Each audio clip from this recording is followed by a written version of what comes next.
Good morning, everyone. Welcome to the final day of the 14th International Disability Law Summer School. We're delighted to have our annual Moot Court exercise today that's going to take place in just a few minutes. Before we get started, just one quick housekeeping announcement. If you need to leave very quickly when we're doing the presentation of certificates, we'll be doing them in alphabetical order. So if your name is not near the top of the alphabet, then and you need to go quickly, then please let us know at the registration desk. Some of you have already done this, so we're prepared for you. But if you haven't done that already, please do let us know, because we want to make sure everyone gets their certificate before they leave. Okay, so without further ado, we will start the Moot Court exercise, and I'll be handing over to our esteemed judges to deliberate and listen to your arguments. So I believe we're going to start with the complainants team. So I think the advocates that are presenting can start when you're ready.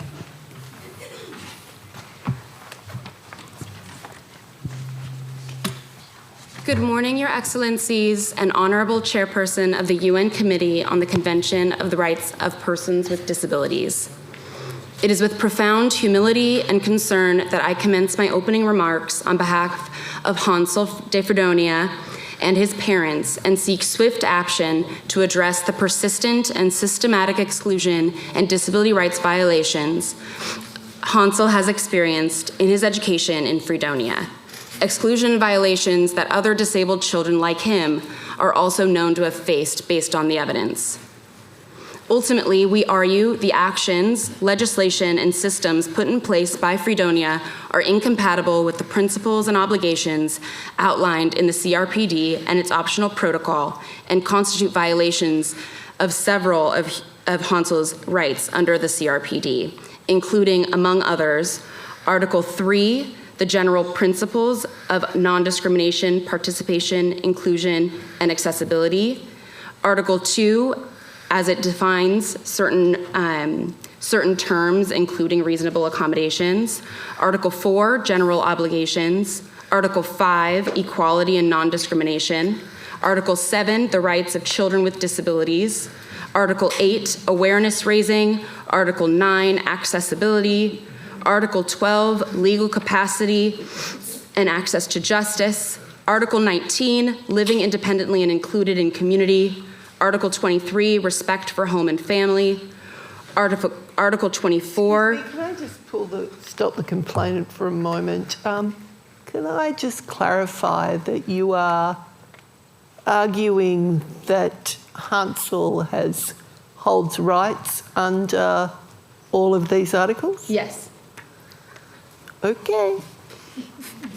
Carry on. Article 23, home and family, Article 24, education, Article 26, habilitation and rehabilitation, Article 27, work and employment, Article 29, political and public life, Article 30, cultural life, recreation, leisure and sport, Article 31, statistics and data collection, and Article 33, national implementation and monitoring. I have construed these and interpreted these on behalf of the claimant in line with the general comments presented by this esteemed committee, general comment number 1, number 2, number 4, number 5, and number 7, in addition to number 8, general comment number 8, the most recent one, in addition to case law that is relevant to the particular facts of this case. From the beginning of Hansel's educational journey up to the present, Fredonia has not lived up to its commitments under the CRPD. Their hollow legislation and public-informed implementation mechanisms merely serve to check the box while no meaningful progress or actual proactive disability inclusion has taken place. This committee has clearly articulated its commitment to the inclusive education agenda and has disseminated specific guidance for state parties in the principles and obligations they have assumed by signing on to the CRPD.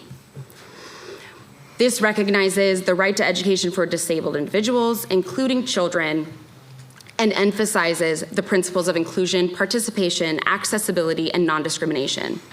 Fredonia has not only failed to identify and diagnose Hansel's disability, a responsibility taken upon the parents of Hansel, but also failed to address and mitigate the disability-related barriers presented to him in the mainstreamed school setting.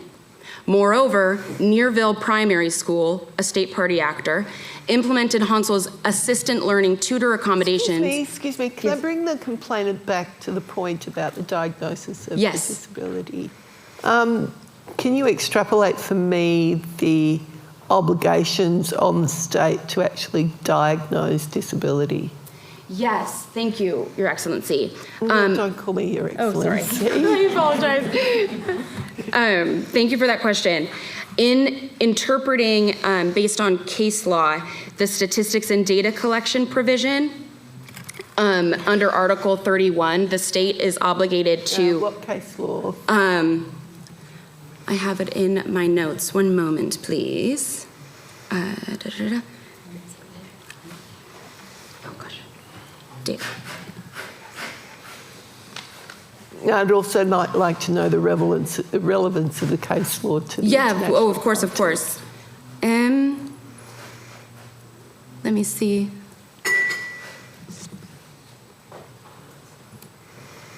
I apologize, this is taking me. It's okay.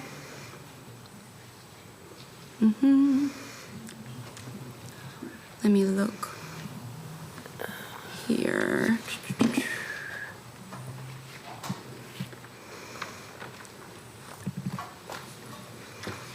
Thank you for your patience. I apologize again. It's an excellent lesson. Always reference your case law. Yes. Yes, I apologize. It's not a case. It was one of the observations recently put out in 2023 under Education Article 24 for which country? For the country of Georgia. So concluding observation? Yes, it was a concluding observation just published in 2023 that said the lack of official data or statistics on persons with disabilities in the public and private sector needed to be addressed under Article. So why is diagnosis part of data and statistics?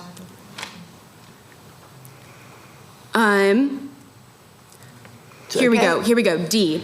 I apologize. The statistical data on students with disabilities in education is limited or missing, including dropout rates, qualified staff, including teachers, are scarce, and classrooms are often overcrowded. Infrastructure is often not safe or accessible or properly equipped for children with disabilities, and classroom material are frequently inaccessible and insufficient.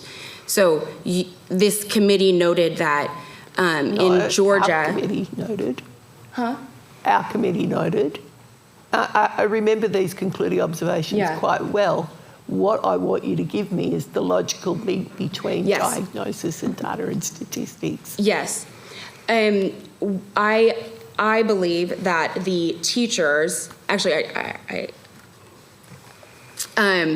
the teachers are best positioned insofar as they engage with... No, the legal argument. What is the obligation on the state to have a diagnosis? In order to have accurate statistical data, the state has to have the ability to diagnose and understand and identify which people in their classrooms have disabilities. Otherwise, they won't be able to furnish the statistical data. Let's turn it around to the CRPD more closely. How does a diagnosis inform the school education system of what they need to do for somebody? Does a diagnosis give you that, or what do they need to understand? Yes, I believe a diagnosis, as was outlined in the fact pattern, gave the parents, because they sought an outside consult, gave the parents a plan and a deeper understanding of the beneficial kind of steps that could be taken to ensure that Hansel had an adequate and inclusive education. So in that example... Can I stop the complainant there? Yes. Can the complainant... How does the complainant feel if I turn around and say, do the state need to know the educational needs and supports of Hansel rather than a formulaic diagnosis of labelling? May you reframe the question for me, please? May I reframe the question for you, please? Probably. Isn't fundamentally the diagnosis irrelevant? Isn't it his educational needs that are important?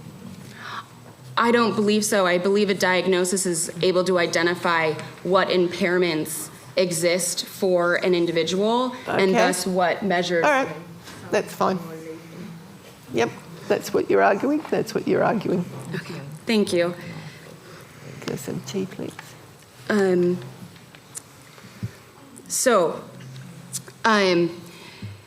Moreover, in addition to these, the claims I've presented thus far, Nearville Public Elementary implemented Hansel's assistant learning tutor accommodation in a manner that actively led to the deterioration of some of his symptoms. This is evidenced by the fact that the schedule of the assistant was catered to and not the schedule that Hansel had, which made it so that he was unable to attend his physical education and sport in addition to recreation, which undermined his Article 30 rights to cultural life, recreation, leisure, and sport. Turning to the legislation outlined by the state party, Fredonia's Equality Act of 2002 approves or denies accommodations for people with disabilities on the basis of reasonableness or burden. That is to say, reasonable accommodations, and that in relation to undue burden of the party. It is more than reasonable for Hansel and his parents to expect that his school does not worsen his symptoms based on his disability. And if disability inclusion and accommodation are interpreted by the state party courts as an undue burden in and of itself, then that legislation, through its interpretation, is incompatible with the CRPD. Can I stop the complainant there? Yes. So you're saying the reasonableness test hinges on whether it's reasonable for them to make accommodations? No, I apologize. I believe the reasonableness test hinges upon a cost-benefit analysis to the party making the accommodation, pursuant to case Jungelen versus legal background. Jungelen versus Sweden, which I can. What year? Versus Sweden. Nice. 2020. 2021. 2021. Okay. Yeah.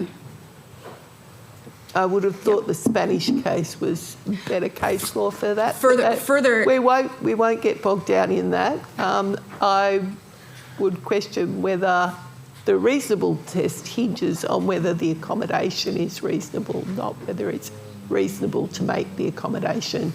But anyway, carry on. Thank you. Additionally, I apologize. As is the case in Ruben Calleja Loma v. Spain, 2020 case, the claimant there attended mainstream school until 4th grade, similar to Hansel in our claim, and provision of supports were terminated, and he faced discrimination and neglect by teachers. And then furthermore, education authorities decided to place Ruben in a special school following a report developed without consulting Ruben and his parents. This is very similar to the current case in which Hansel was not consulted in his accommodation plan, nor were his parents, and he was removed from a mainstream school in order to be placed in Midville Elementary, a school that was difficult for our claimant to access. And when domestic proceedings were not favorable to Ruben in that case, the CRPD committee found violations of the convention, including the right to inclusive education, and that the state had failed to discharge its obligations under the CRPD.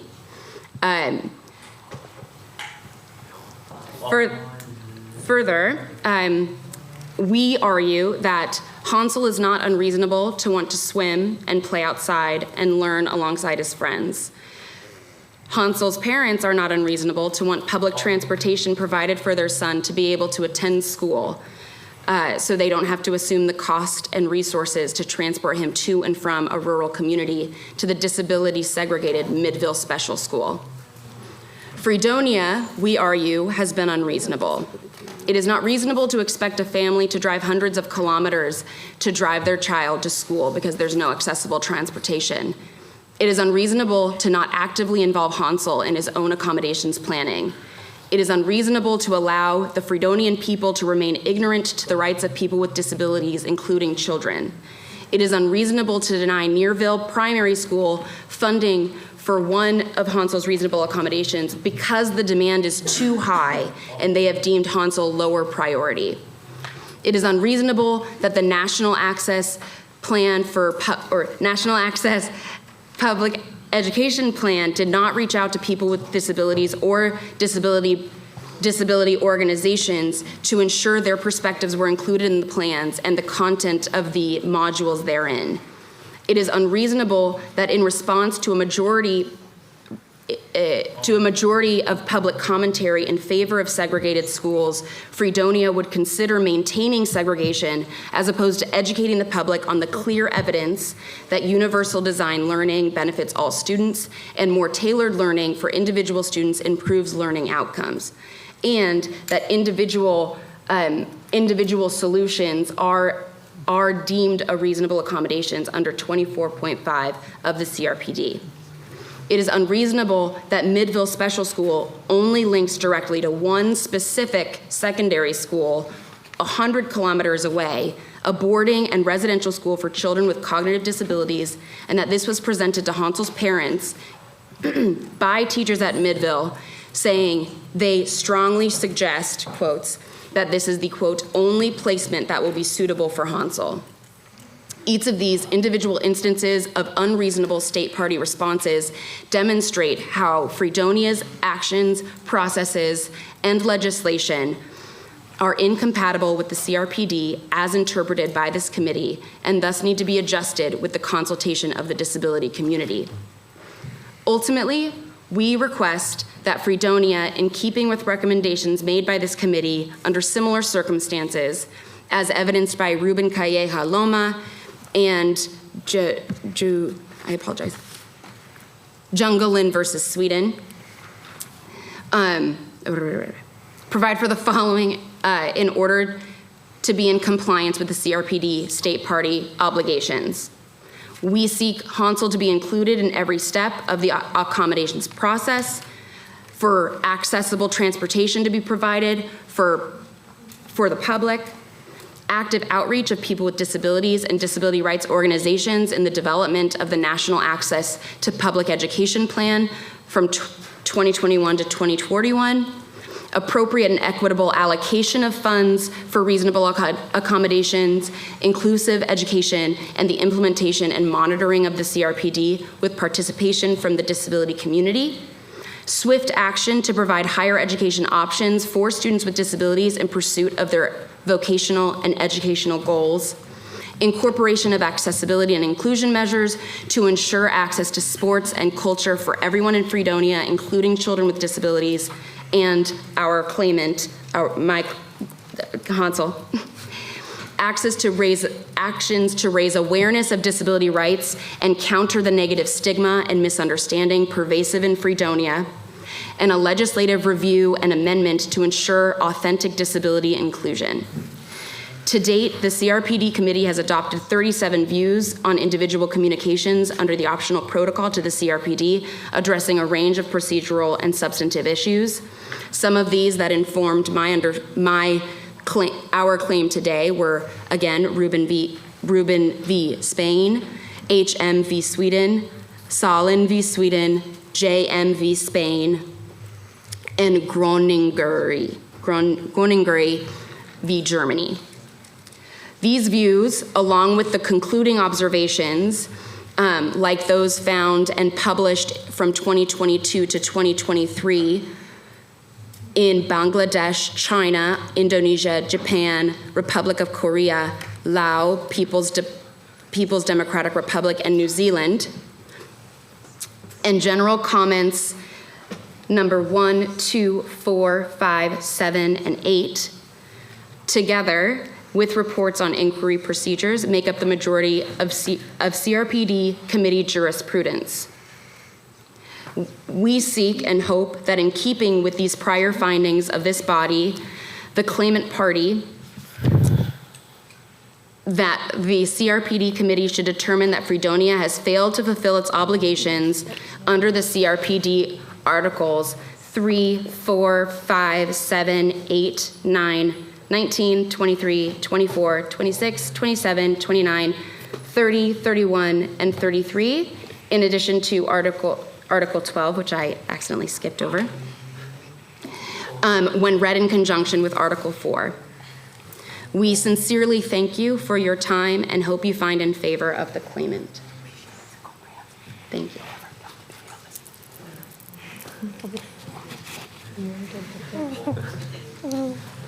We're supposed to clap for this. Yeah, we can clap for this. To review, however, we have to realistic experimental in the country, blah, blah, blah. Progressive realization.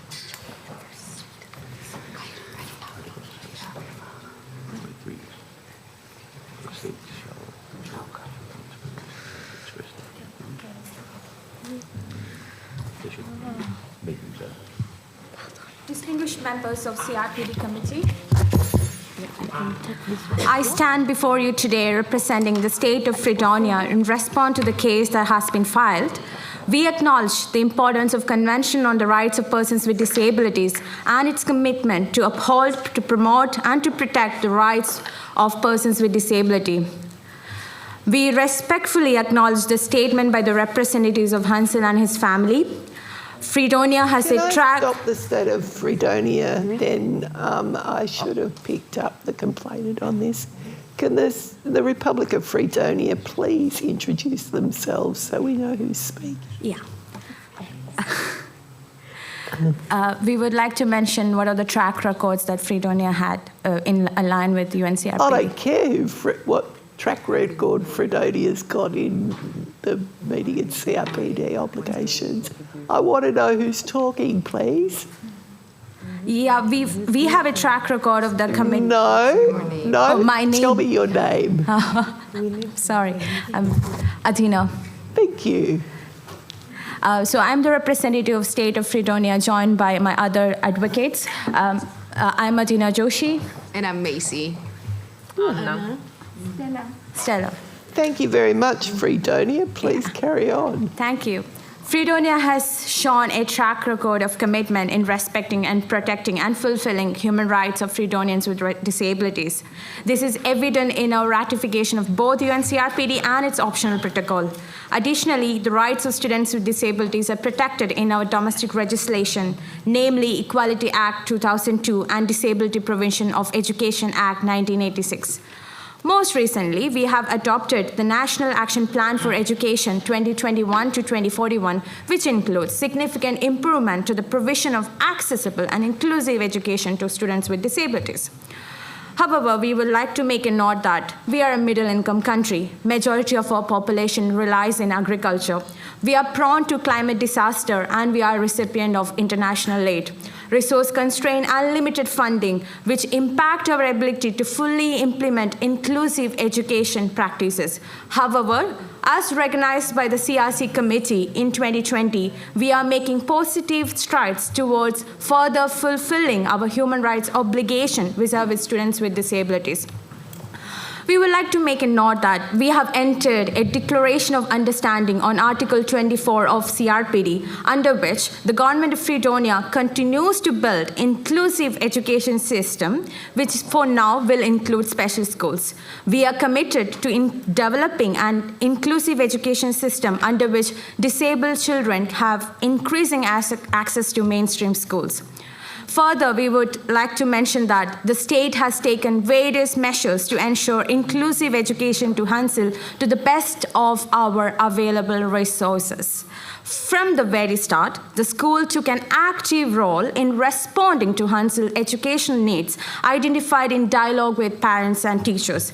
Subsequent to the identification of Hansel's needs, we provided him with a learning support tutor. This is in line with Article 24 of CRPD to ensure Hansel's right to inclusive and quality education.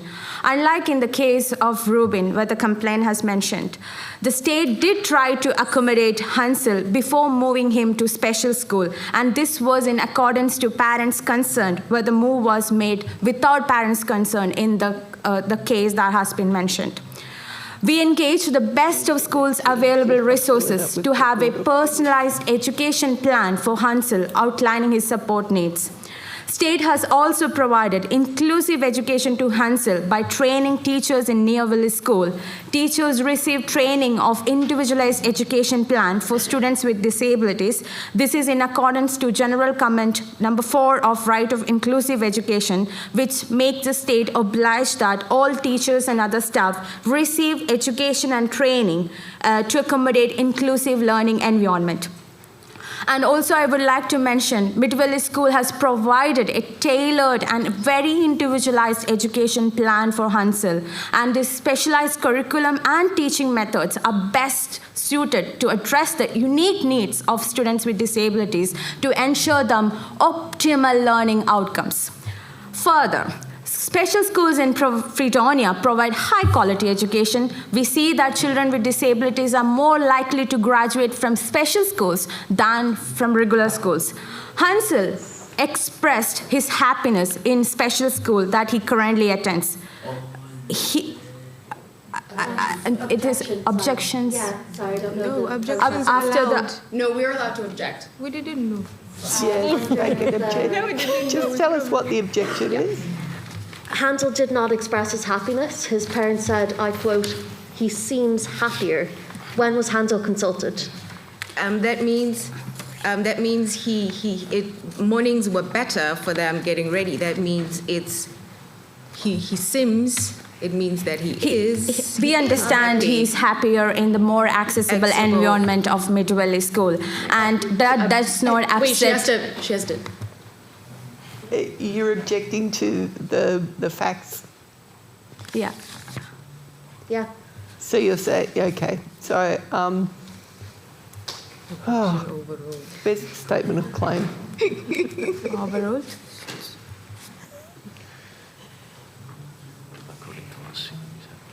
To the page. You know the best.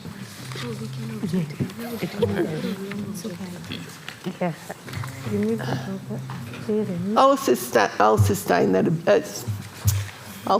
that objection.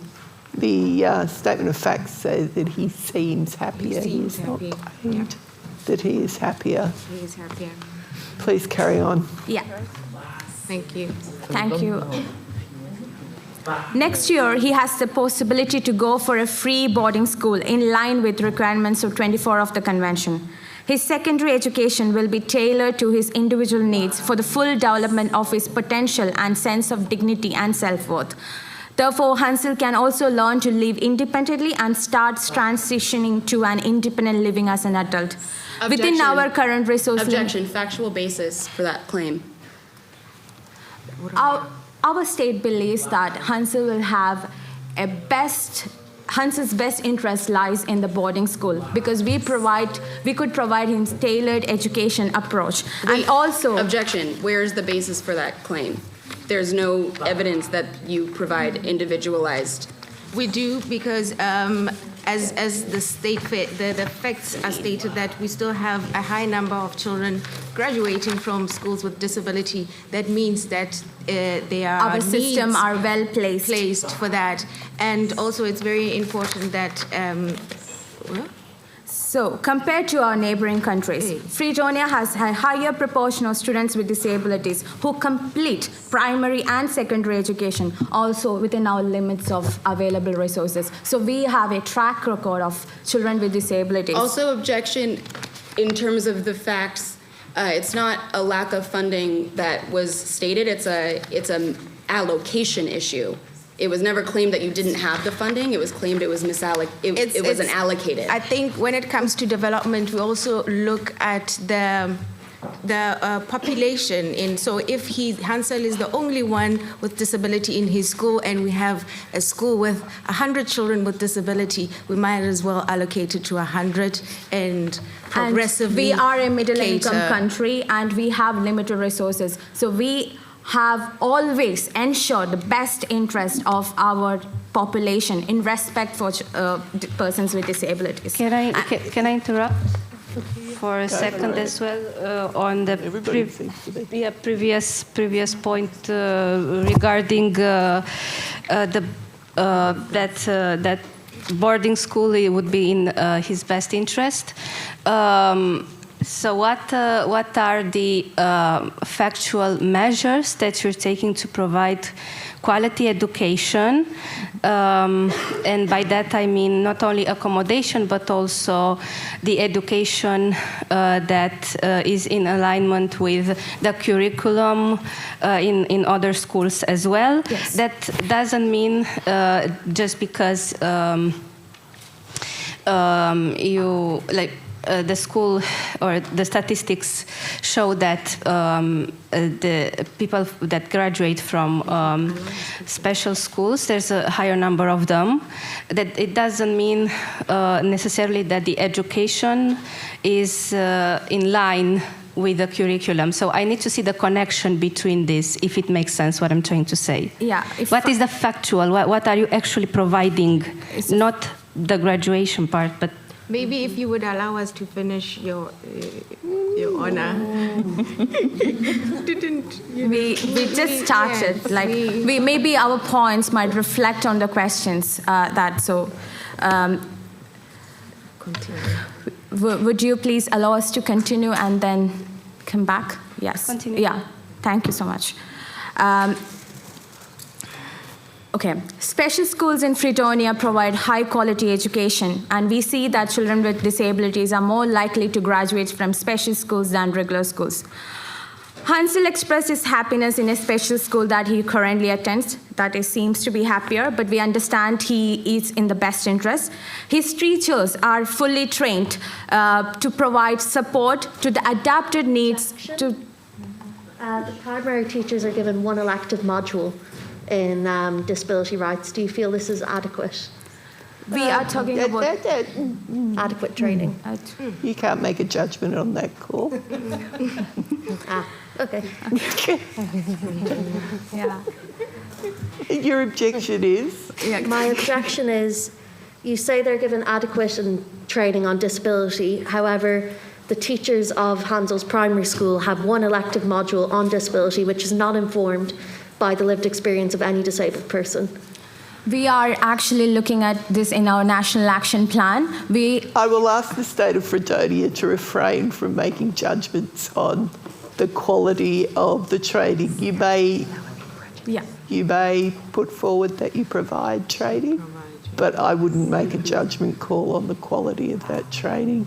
Please proceed. Thank you. Okay.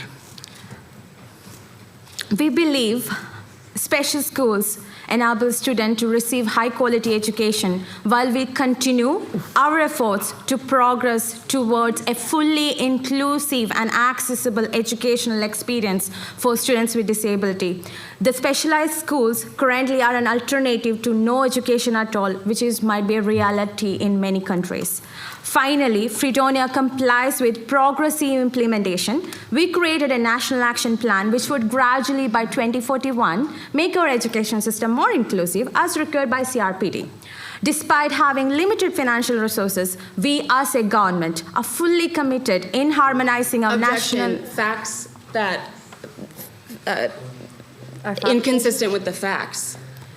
Funding was never... In the evidence, funding was not. We are a middle-income country, and yes. we are a recipient of international aid, and many of our schools are supported by international aid. If we are a what should I say? Well, I still don't know the basis of the objection. Objection. You're objecting to the facts, but Well, which their facts are they? interpretation of the facts. Well, their interpretation of the facts. If it's What inconsistent with the evidence- fact pattern. It was never stated that they had no funding. It was stated that they had. It is they stated that didn't our school, allocate it. the special schools are supported by private funding as well. Why should the state will go for a private funding if the state have enough resources? Sources or We are a international middle aid. income country, and last year we was hit by a heavy cyclone, and we had to cater to the needs of millions of population. Was that in the facts? No. Objection. Facts for the cyclone.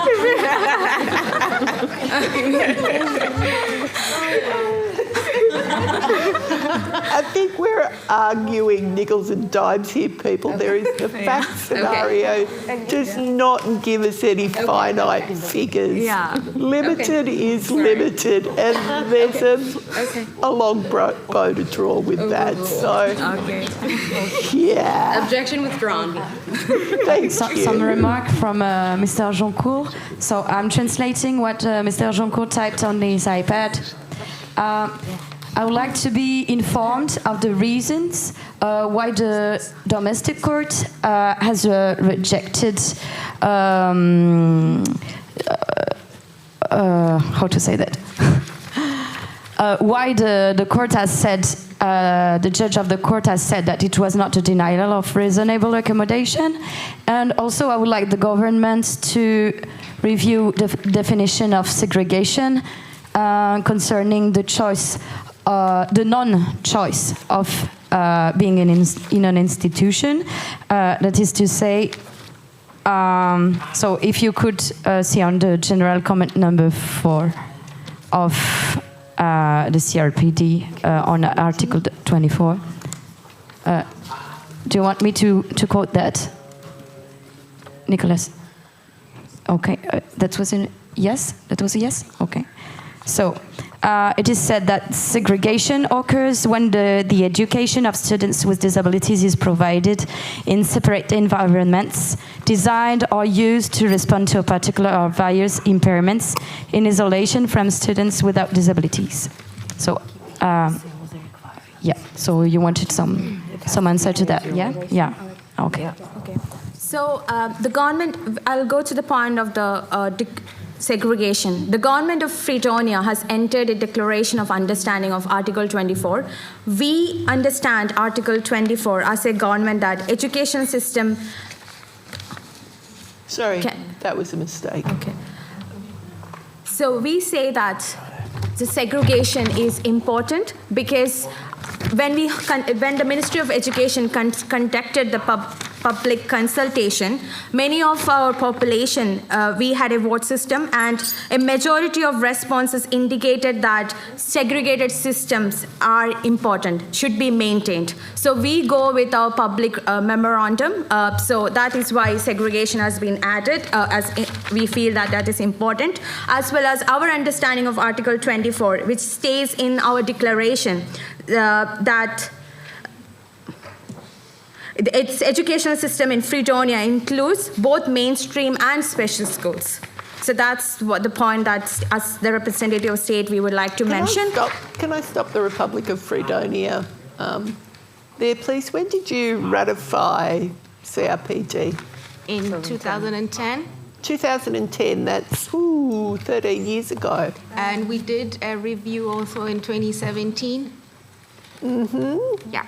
You did a review of your interpretive declaration? Yes, ma'am. Yeah, we reviewed that, and the CRC committee has observed that the government has making a very positive action towards inclusive educational practices. We published our action plan on education and recommended that legislation needs to be reviewed in areas. Yep. I have access to that information.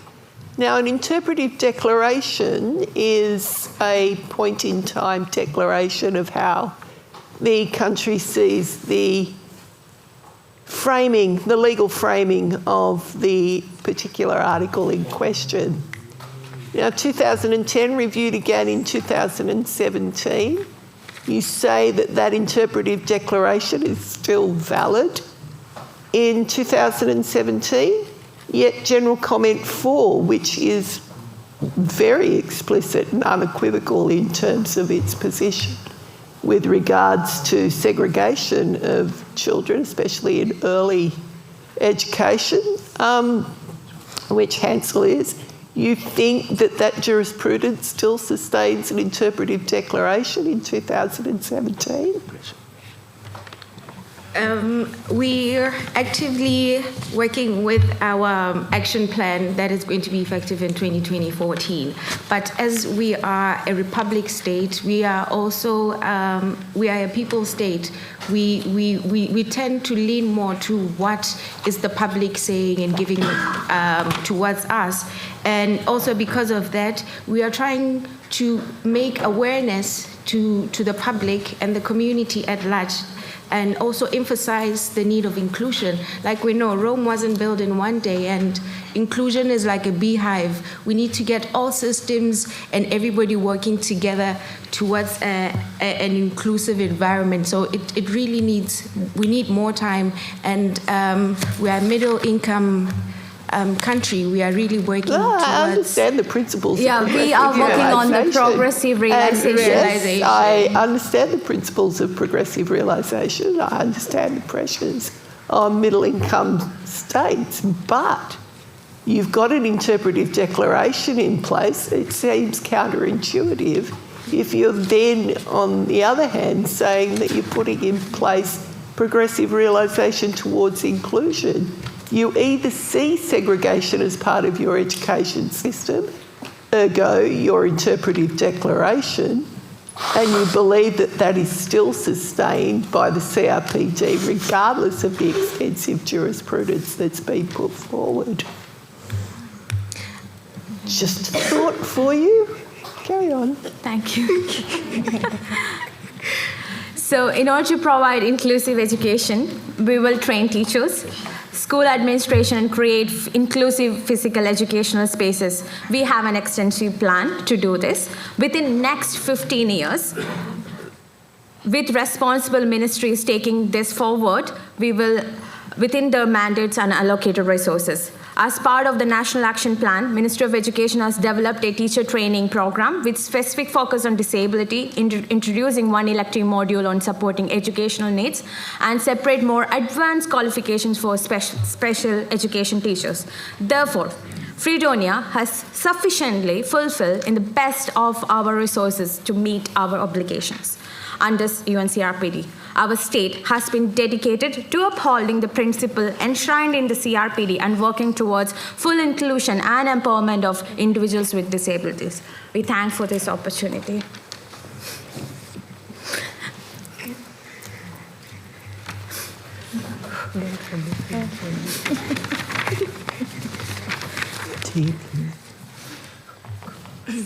Hello.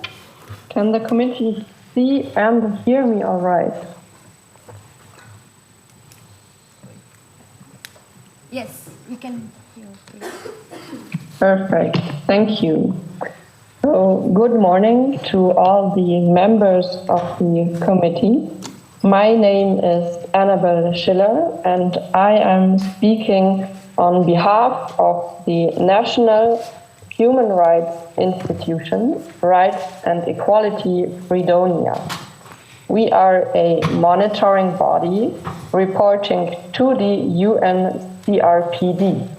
We are interested in human rights applications, and I am here to provide the necessary information on the definition of reasonable accommodations and the common practice in applying Article 24 of the UNCRPD. I am going to talk about two main points. First, the reasonable accommodation in context of Articles 24 and 5 of the UNCRPD, and secondly, about guidance from other UN bodies. Now on to my first point. Article 24 of the UNCRPD constitutes State parties shall ensure an inclusive education system at all levels and lifelong learning. Reasonable accommodation of the individual's requirements is provided. State parties shall ensure that persons with disabilities are able to access general tertiary education without discrimination and on equal basis with others. To this end, state parties shall ensure that reasonable accommodation is provided to persons with disabilities. In its general comment number 4 on Article 24 of the UNCRPD, the committee clarified education settings have an immediate duty to provide reasonable accommodation. These are changes that should be made where possible to meet students' individual needs. The needs of all students with disabilities should be met in this way at no extra cost to them or their families. UNCRPD Article 5 reinforces the obligation to provide reasonable accommodation. In order to promote equality and eliminate discrimination, state parties shall take all appropriate steps to ensure that reasonable accommodation is provided. Again, in its general comment number 4 on Article 24 of the UNCRPD, it is stated that it is not acceptable for children to have to travel far away from home to primary or secondary school. Their school should be within safe physical distance of where they live. And further, under international law for people with disabilities, under international law, people with disabilities are recognized as equal citizens with the same rights as everyone else. This includes the right to quality education on the same basis as people without disabilities. Education should be available to everyone in the communities in which they live. Education should be a gateway to participation and inclusion in society and the realization of other human rights.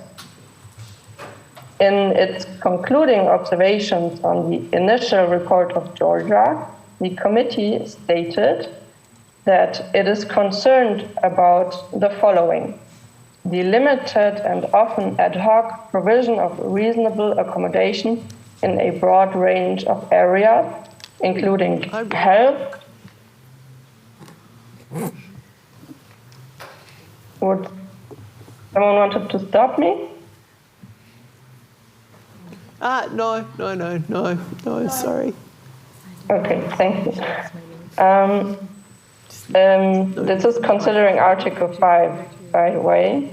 It is concerned about the limited and often ad hoc provision of reasonable accommodation in a broad range of areas, including health, education, employment, and access to services in the community.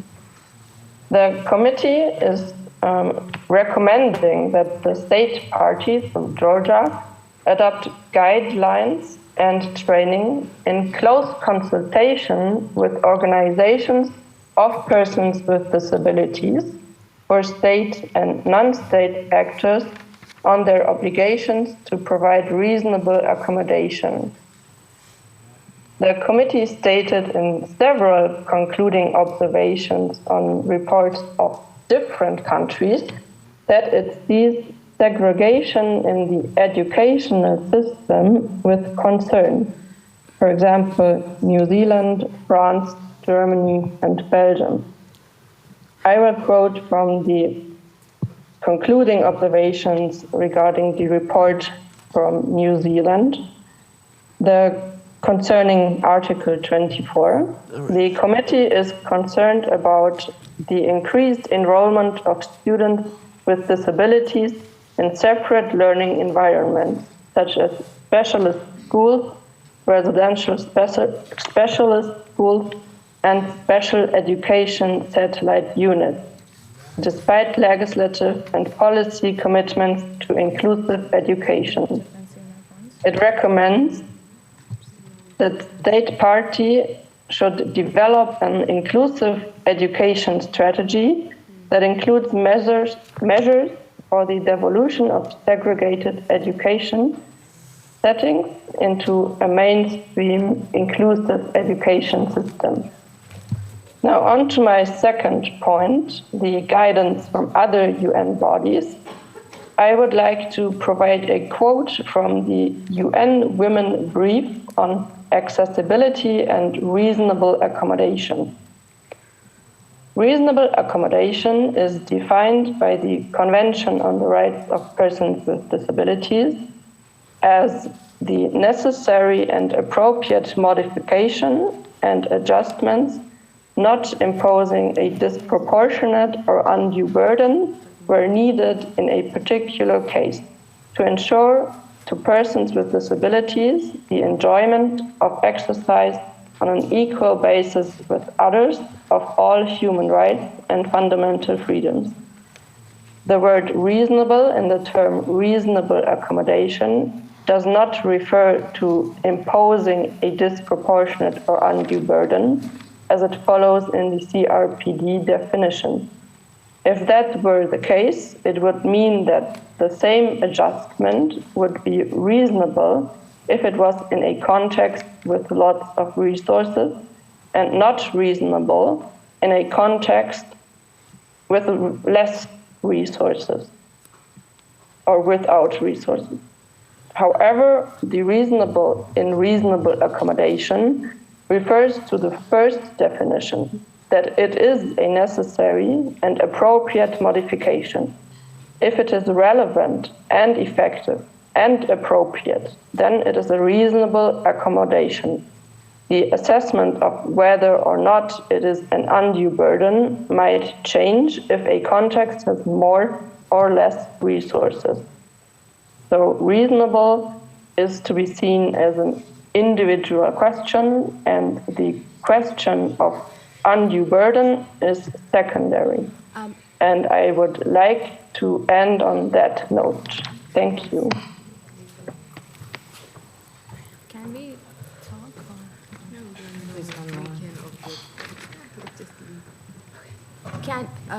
Are we allowed to object or to take in response? Amicus? Amicus. Yeah, you can. This is our government. This is. I've never known anyone to want to object to an amicus. No, we should, as the representative of our state, we would also like to mention what are the reasonable accommodation and our interpretation on reasonable accommodation. So what we like to emphasize the fact that state always look at the tailored needs. Is this a rebuttal? It's not a rebuttal, but we like to also argue our state. Sorry? That's not. They're not allowed a rebuttal on. Yeah? There is a rebuttal. What, on amicus? First, and then they Yeah. It's like a process. Yeah, they can't rebut now. Okay. Objections all are I'm only saying. supposed to be like objection, And and then sus- they're supposed to say sustained or Okay. or overruled. Yeah, we Process. But we didn't know. we wanted to try some comments in response to the amicus brief. Yeah, so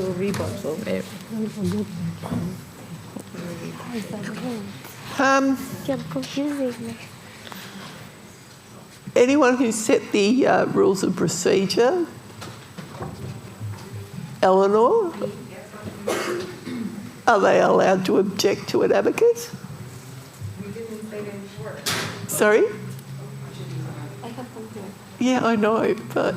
We didn't say that they couldn't object to an Okay, amicus, so... but I think it sounds like you want to make arguments in your rebuttal time, which you already have. So Yeah.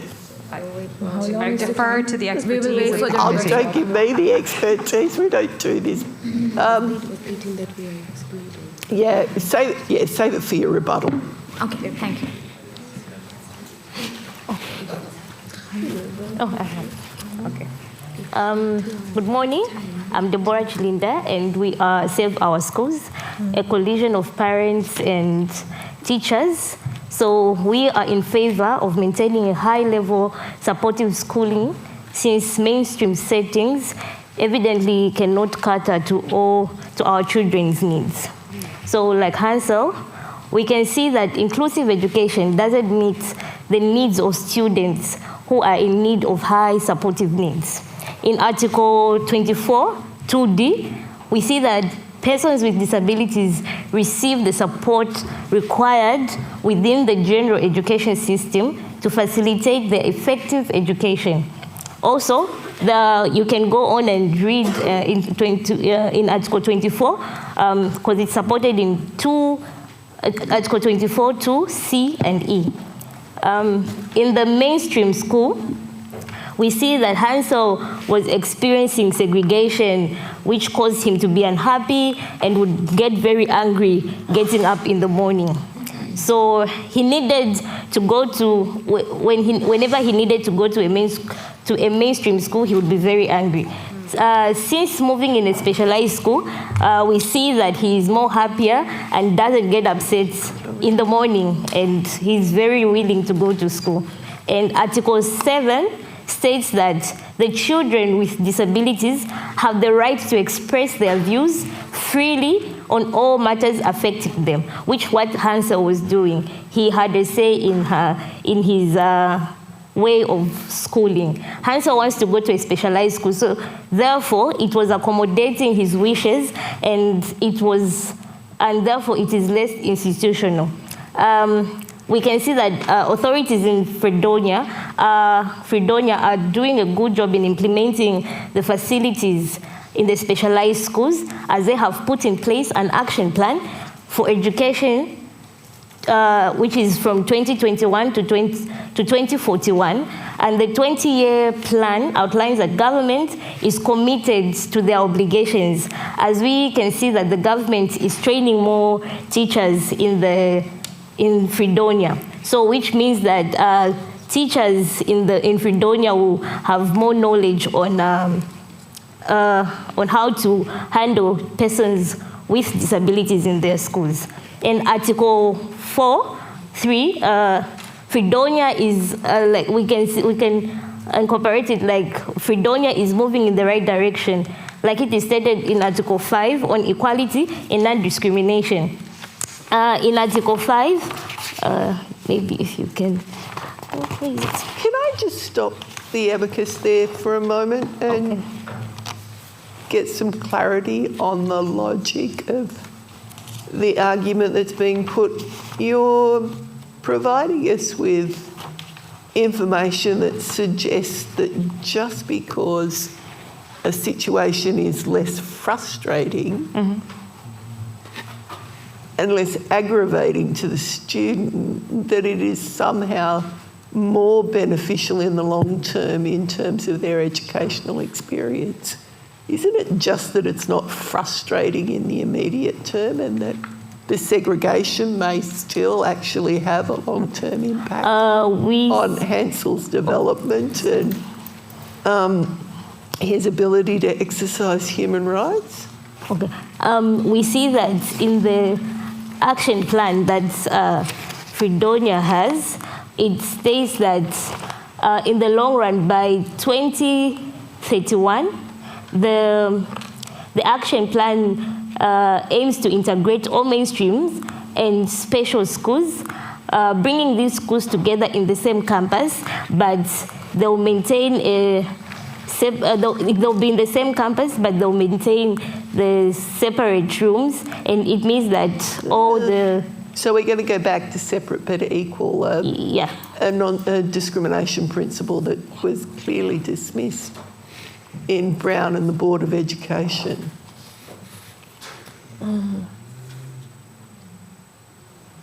They'll share the same. They'll share the same activities, though. Yeah. Okay. Yes. They'll share the same activities, but in the same building with different separated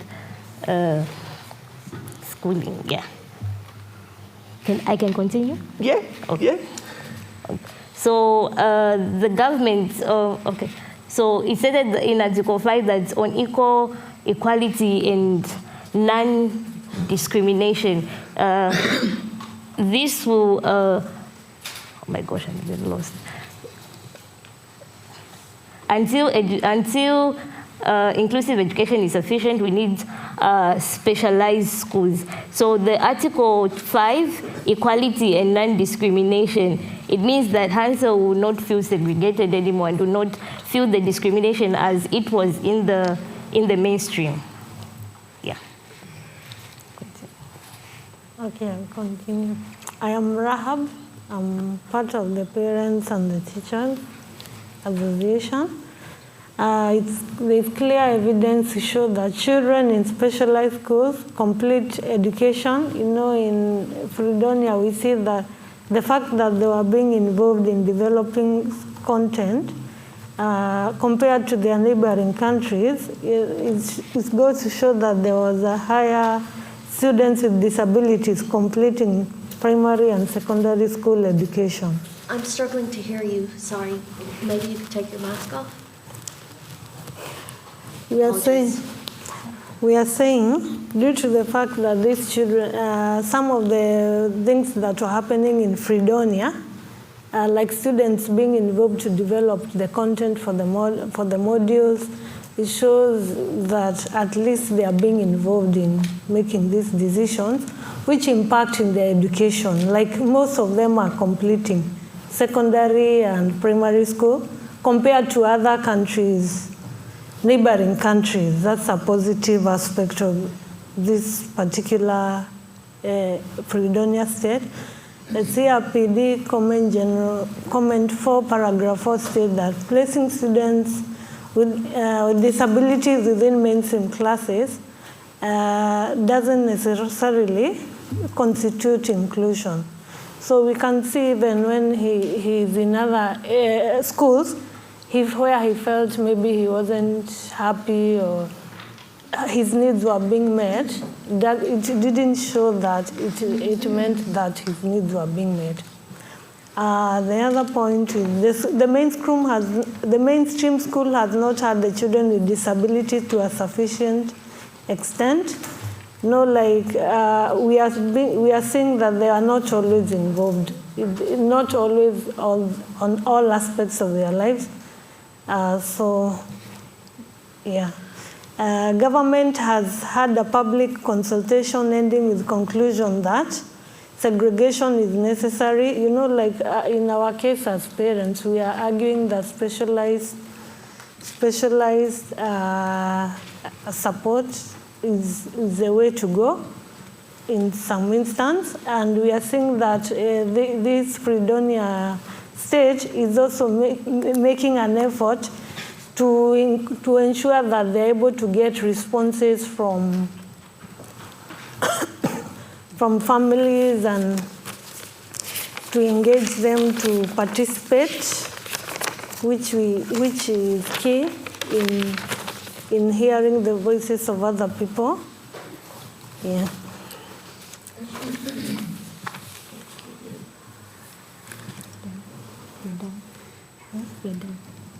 The government has even ensured it trains teachers and, like, you know, even training them in part of the modules on special education. So that's also an initiative to ensure that teachers are trained on disability. Yeah, they come down. Okay, so in summary, what we're trying to say is we're in favor of maintaining specialized schools in order to allow persons with disabilities to enjoy and exercise an equal opportunity on education. Thank you. Thank you.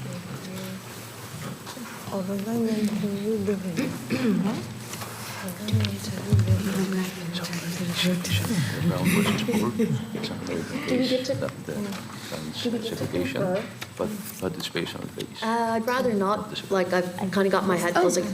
Sorry. No. Never mind. Hello, everyone. I'm delighted to be here. My name is Leaheen. This is Anna, Steffi, and Alison. We are representing the complainant, who is Hansel. I have 3 arguments to put forward. in direct response to the state of Fredonia and also Save Our Schools. The first and most prominent argument made by the state of Fredonia is that it would pose an undue burden on a middle-income country to facilitate Hansel. I would like to point to Article 2 and the Jungelin versus Sweden case. In this case, we saw that the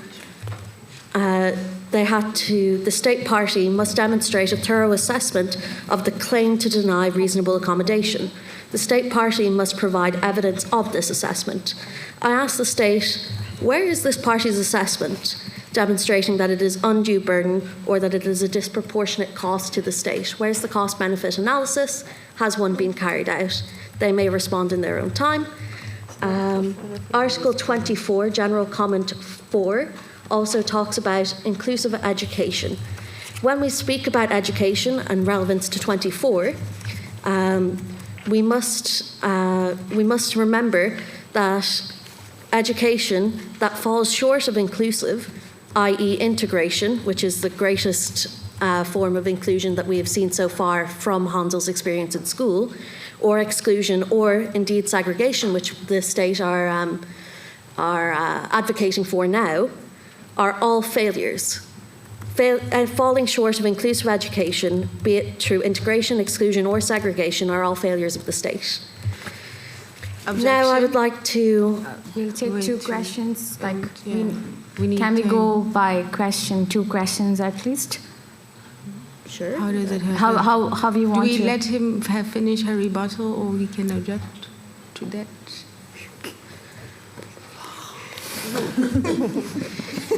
Or are you objecting to something specifically?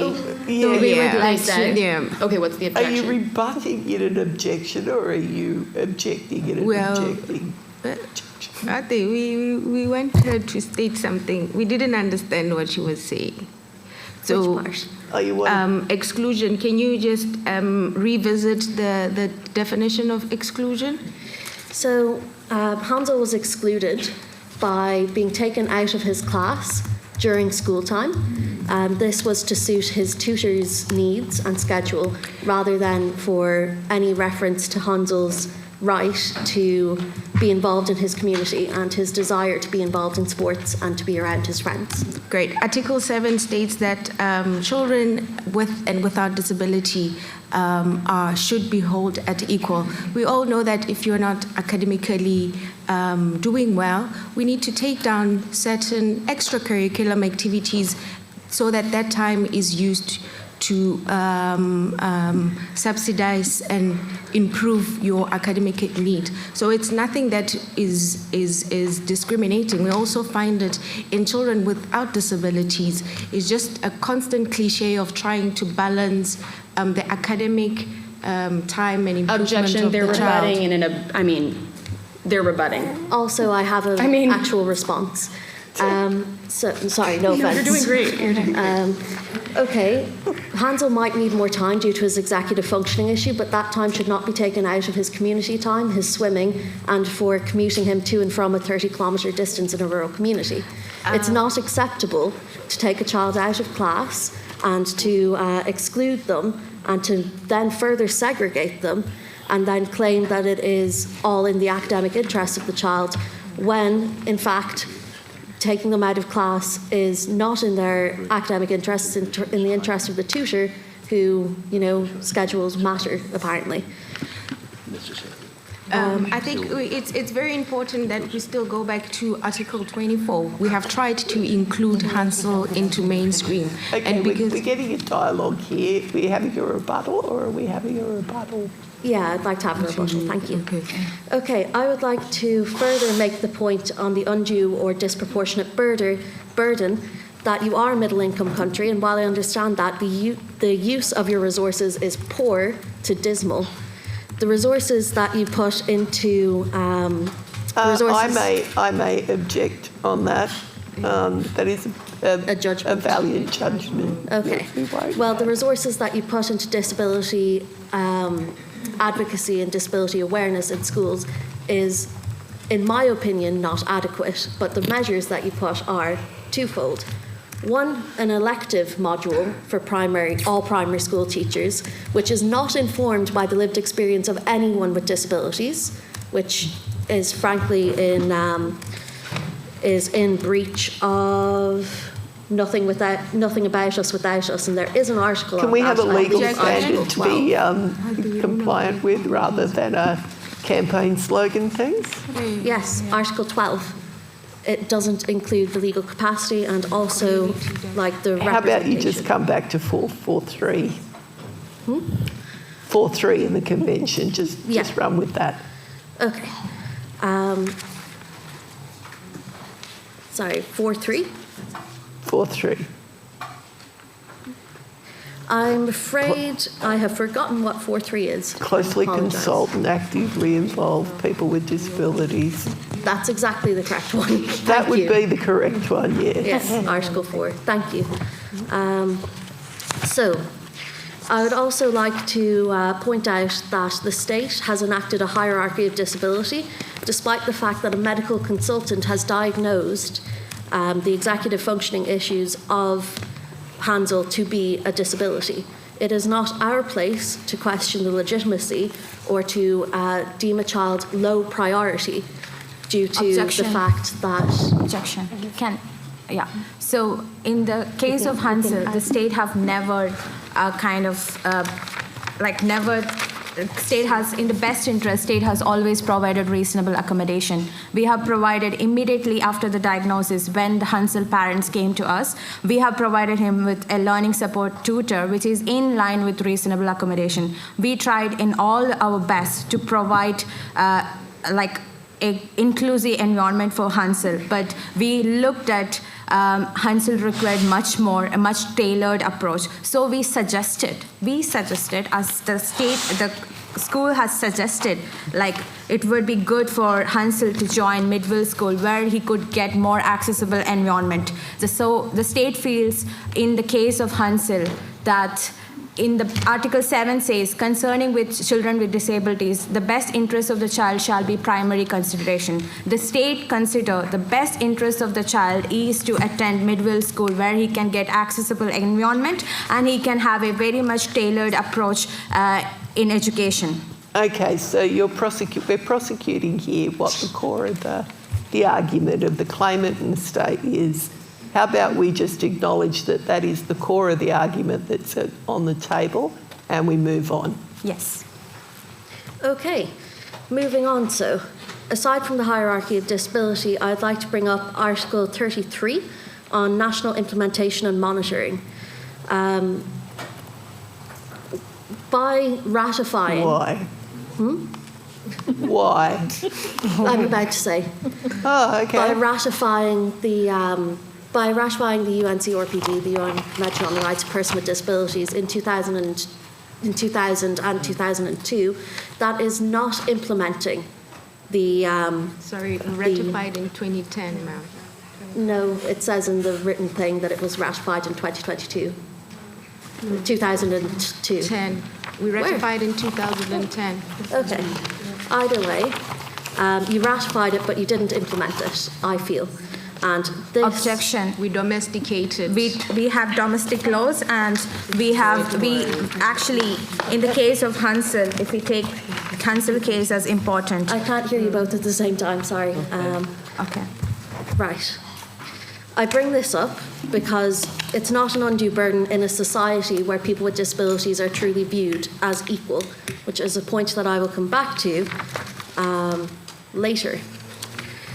Now, to save our schools, the argument that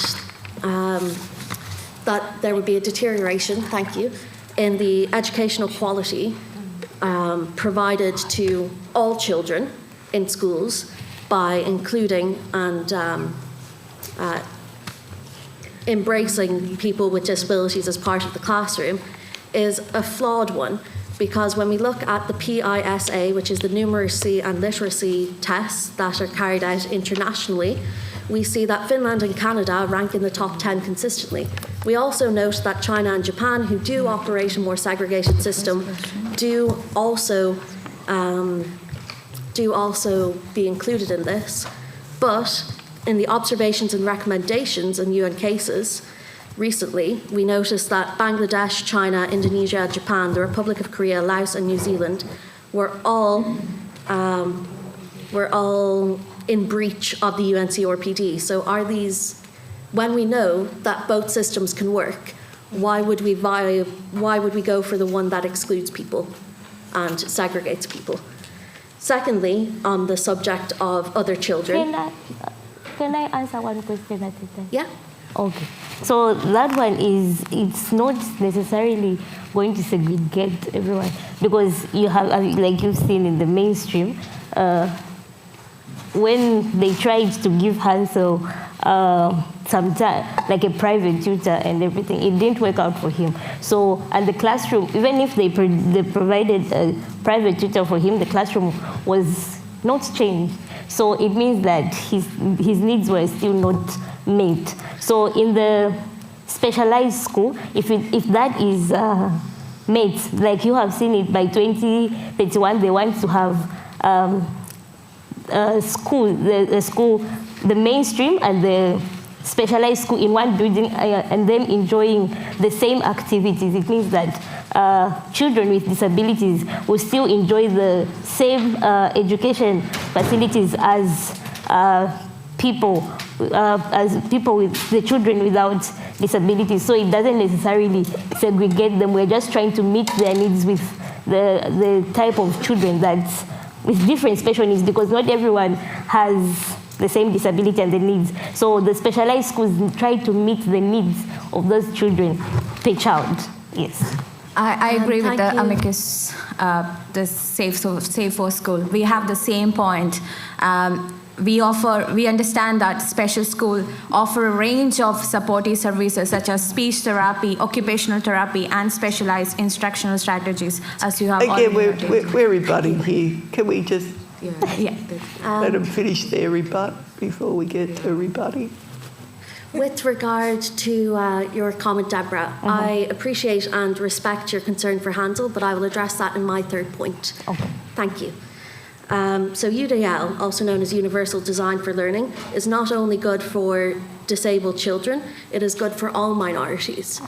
We in Fredonia have a constitution which says that all are created equal, but we can see here clearly that disabled people are segregated still today, and if not segregated, they are excluded or integrated, which are all falling short of the mandate. So UDL is good for all minorities. This includes people who do not speak English as their first language, people who are ethnic or racial minorities, people who are minorities in terms of gender and sexuality as well. I would also like to bring into question, we do have evidence that other children are being affected by Hansel's dismissal from mainstream schooling in his original Nearville. This is that Sam, Jan, and Gretel, his friends and sister, remain in school with their peers, and it is noted explicitly that Hansel feels disconnected and isolated from them. I can speculate, though I'm not meant to, that Sam, Jan, and Gretel are the same. No, you're not meant to. No. But then moving on to the CRC, which is the Convention of the Rights of the Child, to hammer home that I'm here primarily for Hansel, but also out of concern for all children, I would like to say that this segregation and the refusal to adopt universal design for learning and to include all children in the classroom is against the UN CRC, UN Convention on the Rights of the Child on Non-Discrimination, which is 2, Best Interest of the Child, which is Article 3, Article 12, Respect for the Views of the Child, Article 28, the Right to Education, and this Article is irrelevant. 31. We are not before the CRC. Okay. All right, and then my last point. Hansel's wants. Repeatedly, people have speculated as to Hansel's wants and needs in this discussion. I think Hansel is able to exercise his own legal capacity as per Article 12. The fact that he seems happier is very tenuous to me when the baseline is trauma of trying to go to a school where you're being excluded. So he may seem happier because he doesn't have the extreme opposition that he had before. However, we never asked Hansel, we never consulted once as to whether he actually is in fact happier or whether he's just coping better. And we haven't actually asked Hansel. Objection. Even when this case was taken into consideration, never Hansel was being asked or consulted whether he is happy to go to the boarding school. It was his parents who filed the case. And we believe Hansel's voice needs to be heard. And looking at the context that Hansel received Midwell Special School as more accessible environment, he will be more happier to go to the boarding school. It is his parents who have taken this case. There was no mention of Hansel. Hansel's parents took a discrimination case. It was not Hansel. No, I'll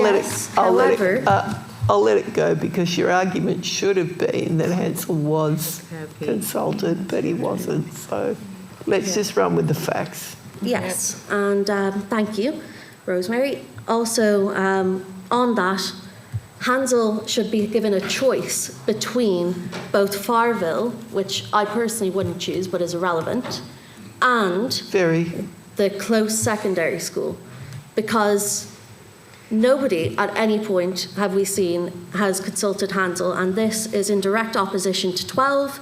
It's also in opposition to some other ones here. Not. Can I please get through my rebuttal? State facts, love. It's not. Patronising, but okay. I'd like to finish my response by saying that I have shown that the state has fallen short in many ways of fulfilling the duties that they have signed on for when they ratified the UNCRPD. The first one is that the first argument they make is that they claim that being a middle-income country, they do not, thank you, have the resources. However, the resources they do have, they allocate poorly. Number two is that the legal capacity and other kids. Oh no, sorry. Number two is that other kids would actually benefit from Hansel's and most people's inclusion in education, as is a fundamental right under the UNCRC. The UN Convention of the Rights in general. And then finally, Hansel has not been consulted, so we are all speculating here without information that is critical to the case, and I think that there is no them, there should only be an us when it comes to education. Thank you.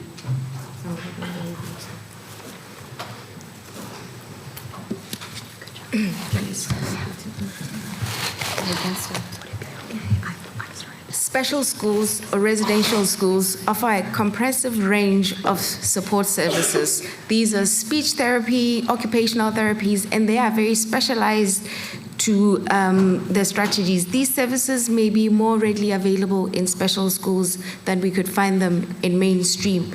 The state also considers that special school would enable and prepare Hansel for an independent living. Regarding Article 24, General Comment 5, learners with intellectual impairments must be provided with concrete, observable, virtual, and easy-to-read teaching learning materials within safe and acquired structure. And this clearly is targeting the capacity that will actually improve not only the academic school of Hansel, but also his vocational context. Special schools play a role in the gradual transformation towards inclusive education. For some students with disability, a specialized environment may be more necessary initially to develop essential skills and provide support. Special schools can act as a stepping stone and also helping a student develop the necessary foundations before gradually integrating into an inclusive mainstream educational setting. in our National Action Plan for Education, it is integrated. It is to integrate all main schools and special schools in the same campus. In the public consultation conducted by the Ministry of Education, response indicate that segregated settings are more important within the current context. Objection, legal basis. What does she mean? In what? What's the legal basis for you saying that that's... Well, that's what the public That's what the public wants. That's the public consultation, and that's in the fact. Withdrawn. And moving on. Okay. There was a consideration that the resources were allocated purely by the state of Fredonia. We like to emphasize on the fact that initially when Hansel was identified his support needs, we have provided a learning support officer and a tutor. And also we like to make the fact that we also provided training to teachers in Nervally School, where that itself could actually promote an inclusive environment within the school so that Hansel could benefit it. So we have gone for a higher option. We prioritize, it is important for training the teachers so that the next generation who will be coming to Midville School could access an accessible environment. Objection. When you trained the teachers, you did not get the lived experience of any disabled person. So how can you know that your training is accurate or helpful? This is in Midville School. We have when the Midville School has applied for the extra support, we provided funding from Education Support Scheme to provide teachers a disability inclusion training that is more individualized. And we also have a plan separately where we have included the elective module of disability inclusion for teachers. And how do you know it's effective? Because we are seeing the results. We still have a lot of children graduating compared to other countries around us. And what we are trying to do as the state is we are actually right now trying to meet what needs we can meet, but also trying to continue educating our community in the importance of inclusion, because our residents are looking for segregation. But as a state, we know that we should be an inclusive state. So we are working with all stakeholders to make sure that they understand our main goal, which is including Hansel in mainstream and any other child living with disability. But also it takes a lot of effort, not only from the community, but also from people of different backgrounds. And also, we would like to mention the boarding school placement might not be intended as a separate, permanent separation from the family, but rather than a temporary measure to address specific educational and development goals. It is in the best interest of Hansel and to provide opportunities that might not be feasible within their immediate family setting.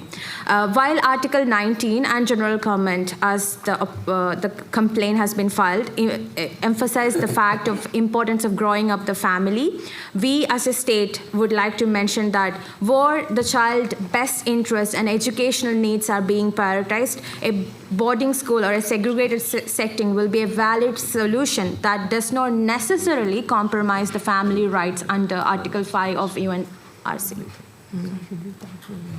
And we should also bear in mind that at Nearville, he wasn't moved from his culture or his community. He was still able to come home and still spend some time with his sister, have dinner with his family. And that is very important because Hansel is still kept in his community with his friends, but with limited time. And even if he plays in the boarding school, we believe that the boarding schools can offer a social and cultural integration among students from diverse backgrounds. Yeah. By bringing together students from different regions or communities, boarding school can provide opportunities of cultural exchange, promote understanding, and develop social skills that can contribute to students' overall development. And we believe that there are much more need to be done for creating an inclusive and accessible environment. So we have, in our recent parliament, we have advocated a new appeal for providing an inclusive education system to be accessible for people with disabilities. We have made funding allocation to make our mainstream school more accessible by providing like accessible information and communication system, accessible textbooks and learning materials and teaching methods and assessment, and also accessible services all around the mainstream schools. So we are working to a progressive realization. We understand it takes time, but we are doing our best to deliver the needs of persons with disabilities, particularly children with disabilities like Hansel. Thank you.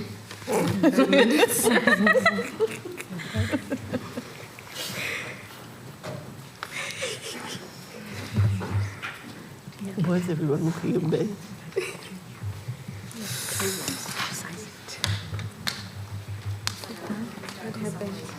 Oh, okay. Thank you to the CRPD committee and to fellow advocates before this panel. In conclusion, we, the claimants, seek that the CRPD committee determine that Fredonia has failed to fulfill its obligations under CRPD articles we mentioned earlier, 3, 4, 5, 7, 8, 9, 12, 19, 23, 24, 26, 27, 29, 30, 31, and 33. By signing the CRPD... Objection? Can we please be realistic? I can't... No. Objective. Sorry. Closing argument. Okay. By signing the CRPD based on recent committee observations and recommendations, Fredonia undertook the responsibility to allocate and, when necessary, seek increased funding to ensure the realization of inclusive education. Segregated education, which Fredonia has called specialized education, is counter the principles and obligations of the CRPD as interpreted by this body. This is made explicit by the committee in response to individual claims like Solin v. Sweden, in which they found that the school had violated the rights of the student by not exploring alternative accommodations and resources available, much like Fredonia has only provided one option with regard to Hansel's educational future, in addition to Rubin v. Spain. And based on the observations and recommendations published in 2002 and 2022 and 2023 for Georgia, Tunisia, and Angola. Finding that the committee recommended that the state party, in line with general comments number 5, develop and implement an deinstitutionalization strategy with active involvement of organizations of persons with disabilities with a clear time frame and budgetary allocation extending to all persons with disabilities regardless of age, gender, or type of impairment. Further, in response, in addition, in response to findings of concern for state parties for limited progress in education, like has been found here, limited progress that has been evidenced in Fredonia, the CRPD committee, recalling its general comment number 4 and sustainable goal number 4 to ensure inclusive education and quality education, recommended to state parties of Tunisia to increase the budget for educational inclusion and recognize the duty of the state party to provide reasonable accommodation. That's 44C. And in Angola's findings, by conclusion of observation in 40A, the committee found that to develop a strategy for implementing quality inclusive education with specific targets, timelines, and budget, which is not evidenced here. We thank you for your time and seek for you to find for the claimant. We thought that's what you were hoping we'd do. What was that, Rosemary? The state... Nothing, I just said yes, that's what we came to talk. Yeah. Okay. So the state firmly maintains that it has acted in accordance with the law, adhering to its obligation under CRPD and International Convention on Domestic Legislation. We have taken into account the consideration on the best interest of all parties involved and strive to strike a balance between competing interests and rights and interests. While acknowledging that no legal system is perfect, there may be areas for improvement, and we have shown that the state has a proactive step to address any potential shortcomings and ensure the protection of fundamental rights and liberties. Thank you.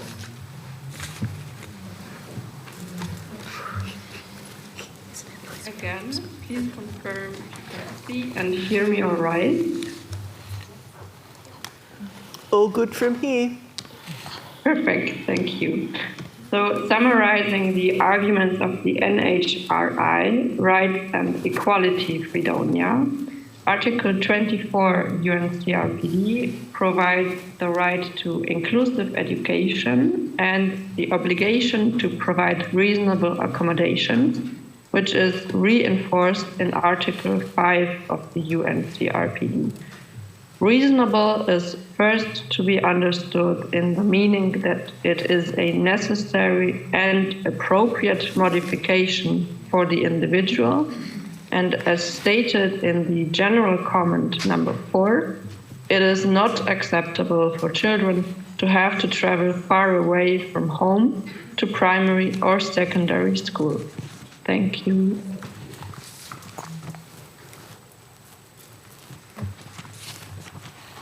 No.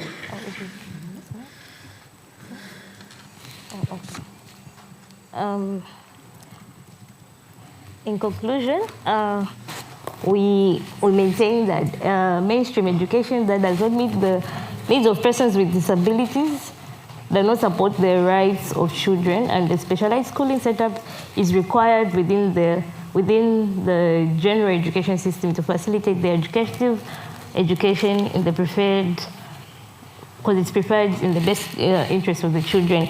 And the definition of inclusion, it involves a process of systematic reform, embodying changes and modification in content, teaching methods, approaches, structures, and strategies in education to overcome barriers within a vision serving to provide all students of the relevant age range with an equitable and participatory learning experience and the environment that best corresponds to their requirements and preferences, and placing students with disabilities within mainstream classes without accompanying structure changes to, for example, organization.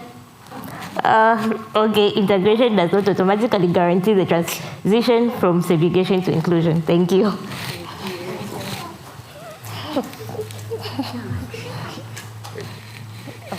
All right.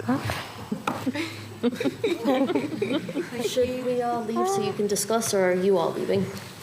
The deliberations will happen, I just don't know where. Fair enough. Okay, thank you to all our Moot teams and advocates. Let's give them one more recognition of our thanks. That was a lot of hard work that got very tense at times, so let's all take some calming deep breaths and enjoy a very well-earned coffee break. Now, before I let you go to the coffee break, I just want to let you know that the craftivism piece that we worked so hard on is now being displayed in the multi-purpose space. So you should be able to see it as you have your coffee and tea, and we will be, I think, displaying an image of it on this holder slide, so our online participants will have access to that. And yes, during the break, we are working on an online version which will be accessible to everyone with all of the alt text descriptions. It's just not perfectly ready yet. Yes, here it is. So please bear with us. We will be sharing the final online version that includes the online pieces that people created, as well as the in-person pieces with all of the descriptions. It's just a little bit more time that we need to do that. So please go, relax, enjoy your coffee break while I bring the judges to make their very difficult deliberations. And we'll be back here at 12:15. Someone has a program that I can check. Okay. We'll call you back in then. Thanks, everyone.